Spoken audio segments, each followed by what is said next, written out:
So guys welcome back to the channel. और channel पर आज फिर से हमारे साथ भुवनेश सहगल सर हैं। Sehgal sir hi. और सहगल सर से आज की जो हमारी वीडियो होने वाली है, इससे पहले आप इनका ओनरशिप रिव्यू देख चुके हैं। 1 साल पुरानी ये गाड़ी है और ये इस गाड़ी को लेकर जो अभी होकर आए हैं, लेटेस्ट एक जर्नी जो की है, एक बहुत अच्छी अचीवमेंट इनकी रही कि ये यहाँ दिल्ली से इस गाड़ी को लेकर पहुँचे सीधा गोवा। तो गोवा का जो ये राइड एक्सपीरियंस है वो 4180 किलोमीटर इन्होंने जो गाड़ी चलाई। और वो गाड़ी जो यहाँ से दिल्ली से सीधा गोवा पहुँचे, गोवा से वापसी शिरडी होते हुए ये दिल्ली आए। तो ओवरऑल हम बात करेंगे इस गाड़ी को लेकर जाने की। तो सहगल साहब, आपका स्वागत है हमारे चैनल पर। तो मैं ये जानना चाह रहा था, जो गाड़ी को लेकर आपने जो प्लान किया कि इग्निस से मैं दिल्ली से गोवा जाऊंगा, तो एकदम से क्या प्लान किया? कुछ मन में डर, कोई संशय तो नहीं आया? एक्चुअली प्लान तो ये मेरा बहुत पुराना प्लान था। और अगर मैं ये कह दूं कि इग्निस ख़रीदने के पीछे एक पर्पज़ ये भी था कि मैं अपनी फैमिली के साथ गोवा विज़िट कर सकूं। अच्छा, आप फैमिली के साथ इसमें गोवा गए थे? जी, पूरी फैमिली के साथ गया था। मेरी मदर, मेरी वाइफ और मेरे 2 बेटे हैं।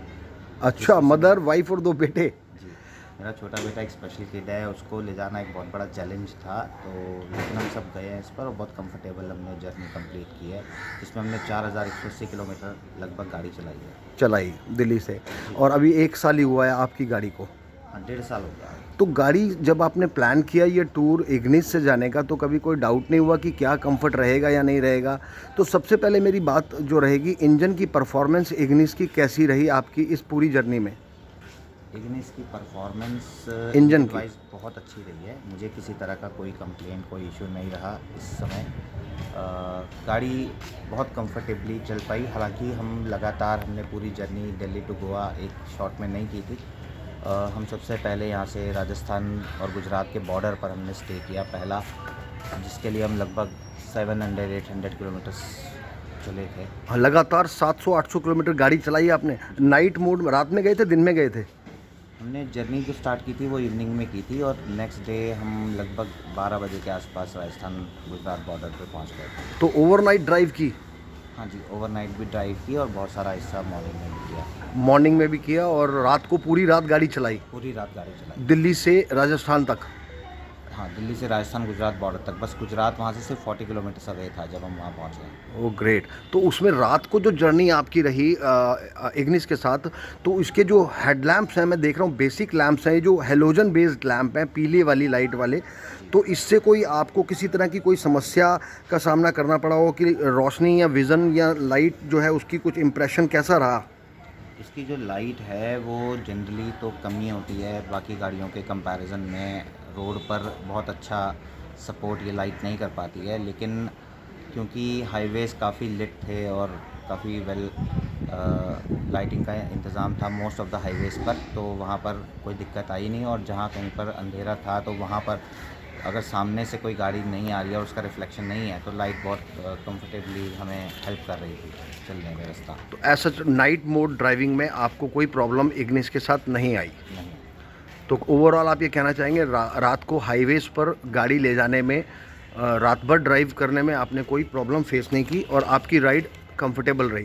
बिल्कुल कंफर्टेबल था, कोई दिक्कत नहीं। इंजन की बात हमने आपसे कर ली, सेफ्टी के बारे में क्या कहेंगे? आपकी गाड़ी की ड्राइविंग के टाइम पे फैमिली थी आपके साथ में और एक अपना स्पेशल चाइल्ड भी था, चैम्प, और मदर ओल्ड एज हैं, वाइफ और बड़ा यंग बेटा। तो सेफ्टी के बारे में कभी कुछ ऐसा लगा कि गाड़ी सेफ़ नहीं है? कितनी स्पीड पर गाड़ी को चलाया और मैक्सिमम स्पीड क्या रही और उसमें सेफ्टी फील की? देखिए, मैं बहुत ज़्यादा तो हाई स्पीड ड्राइवर नहीं हूँ, बहुत स्पीड पर मैं गाड़ी ड्राइव नहीं करता हूँ। लेकिन फिर भी क्योंकि जब आप हाईवे पे लगातार बने रहते हैं तो स्पीड ऑटोमेटिकली, कॉन्फिडेंस अगर आपकी गाड़ी देती है तो आप स्पीड टेकअप करते हैं। और मैं इसको 120-130 किलोमीटर पर आवर की स्पीड पर भी बीच में मेरे को गाड़ी चलाई। जब रात का टाइम था और हाईवे अगर मुझे अलाउ कर रहा था तो मैंने 120 के आसपास गाड़ी चलाई है बहुत बार। और मुझे सेफ्टी को लेकर कोई इशू नहीं लगा क्योंकि बड़े टायर्स और अच्छी ग्राउंड क्लियरेंस ने मुझे बहुत सपोर्ट किया और इंजन भी इसका पावरफुल है, तो कोई समस्या मुझे सेफ्टी को लेकर नहीं आई। और एसी बहुत अच्छे से काम कर रहा था। एसी इफेक्टिव था? आप जून में गए थे, जी जी जी काफ़ी तेज़ गर्मी वाले मौसम में गए जी। और एसी इफेक्टिव था? बहुत कंफर्टेबल रहा पूरे रास्ते। एसी की बहुत ज़्यादा हमें हेल्प मिली है। हेल्प मिली आपको। और स्पीड भी आप बता रहे हैं अच्छी आपने पकड़ी, 120 से 130 की स्पीड तक भी गए गाड़ी में। जी, कोई वाइब्रेशन हुई इंजन या कोई स्टीयरिंग के अंदर या गाड़ी की बॉडी के अंदर कोई वाइब्रेशन हुई? नहीं ऐसा कुछ भी कहीं पर भी हमने बिल्कुल भी एक्सपीरियंस नहीं किया। इनफैक्ट जहाँ तक कंफर्ट का सवाल है ना गाड़ी के, तो वहाँ कंफर्ट में ज़रूर दिक्कत थी। हम पहले से ही इस बात को जानते हैं कि पीछे वाली जो सीट्स हैं इग्निस की, वो बहुत ज़्यादा सपोर्ट नहीं करती हैं। अच्छा, क्योंकि ये जो उनका बैक सीट दिखाते हैं एक बार। जी, जी, जी। हाँ, ये जो बैक सीट सहगल साहब का कहना है कि गाड़ी की जो ये बैक सीट है, अच्छा इसमें क्या डिस्कम्फर्ट आपने फील किया? इसमें जो इसका जो थाई सपोर्ट है वो बहुत ही कम है। अच्छा, ये थाई सपोर्ट जो है ये कम है। जी, तो इसमें मेरी मदर को हाँ। बैठने में और मेरे बच्चों को बैठने में काफ़ी जो थाई सपोर्ट है ये काफ़ी कम है। और ये थाई सपोर्ट कम होने पर मेरी मदर लॉन्ग आवर्स के लिए यहाँ पर एडजस्ट नहीं हो सकती थी।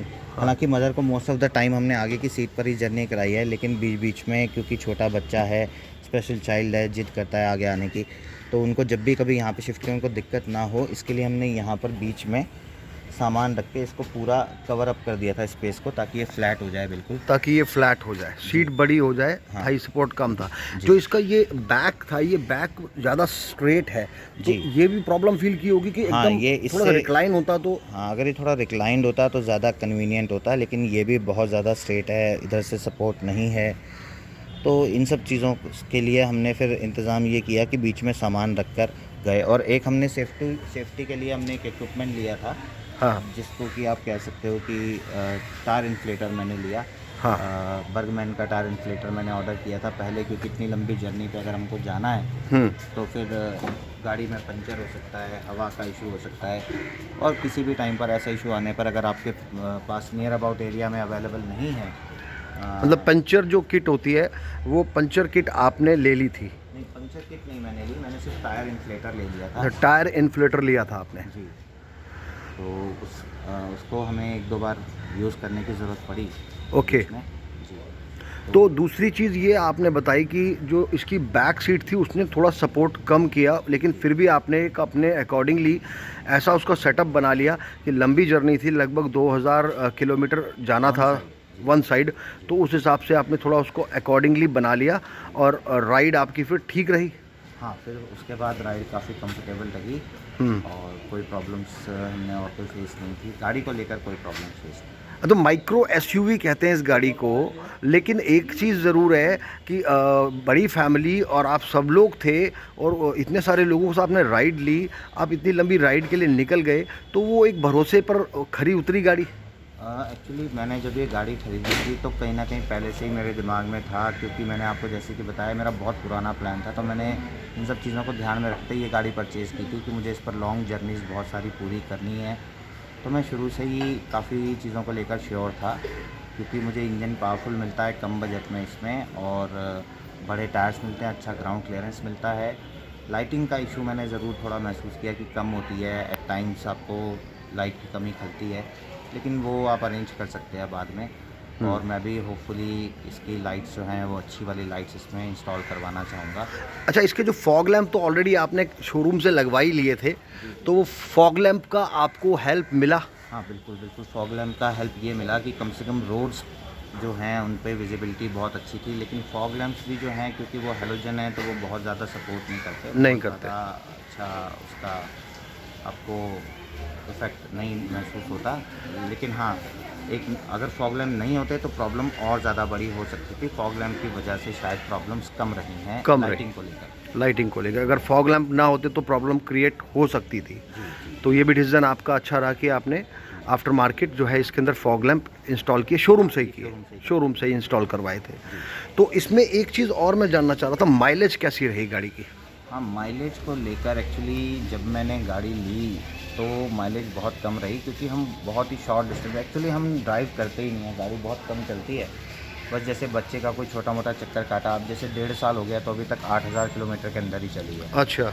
जिसमें से 4180 तो ये ट्रिप है, और इसके अलावा एक मनाली वाला ट्रिप है, वो 2 ट्रिप मिलाकर इतना हमने चलाई है। तो गाड़ी बहुत कम चलती है, तो माइलेज बहुत कम रहती थी, तो मैं इतनी माइलेज एक्सपेक्ट नहीं कर रहा था कि इस हाईवे पर मुझे इतनी माइलेज मिलेगी। मुझे 21 20 से 21 किलोमीटर पर लीटर की माइलेज इसमें मिली है, और वो भी लगातार एसी ऑन में, जिसमें मैंने एसी ऑफ़ भी नहीं किया। और कई बार तो ऐसा भी हुआ कि खड़ी हुई गाड़ी पर एसी चलता रहा, लेकिन तब भी जब मैंने माइलेज को कैलकुलेट किया तो वो 20 से 21 किलोमीटर पर लीटर का माइलेज मुझे मिलता रहा, जो कि बहुत बढ़िया माइलेज है। अच्छा माइलेज है।